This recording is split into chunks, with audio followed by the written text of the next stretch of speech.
Bible पढ्दै गर्दाखेरि परमेश्वरले हामीसँग त्यहाँबाट के बोल्दै हुनुहुन्छ। अनि चाखलाग्दो कुरा त्यहाँ कैनको अनुहार कालो मात्र भएन, परमप्रभुले पहिले नै उसलाई सचेत बनाउनु भएको थियो, गराउनु भएको थियो। हेर, पाप चाहिँ ढोकामै हुन्छ, तर तैँले त्यसलाई के गर्नुपर्नेछ? तैँले त्यसलाई बसमा पार्नु पर्नेछ। तर त्यो पाप यति साह्रो उर्लेर आयो, याद छ त्यो? के परमेश्वरले के तँलाई, के परमेश्वरले के नखानु भन्नु भएको छ? के परमेश्वरले तेरो बेटी ग्रहण गरेन? तेरो भाइको त बेटी ग्रहण गर्यो त।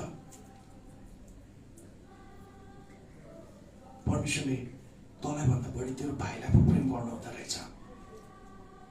कि दुईजनामा कसलाई बढी प्रेम गर्नुहुन्छ परमेश्वरले? याद गर्नु भएको? शैतानले तपाईँ बाहिर भएका घटनाहरूलाई हेरेर तपाईँ भित्र बोल्छ, किनभने तपाईँ भित्र के हुन्छ त्यो चाहिँ तपाईँको नियन्त्रणमा हो।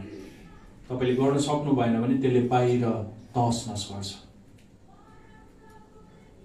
त्यसपछि त्यो दाइले के गर्छ?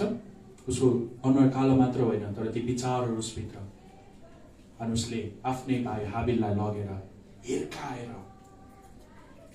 विचार गर्नुहोस् त, हामी अहिलेको समयमा कति हत्याहरूको समाचारहरू सुन्छौँ। यदि तपाईँले बाइबल पहिलो पटक सुन्दै हुनुहुन्छ भने पहिलो समाचार हत्याको त्यहाँ हामी देख्छौँ। आफ्नै दाइले भाइलाई मार्यो, सनसनी समाचार।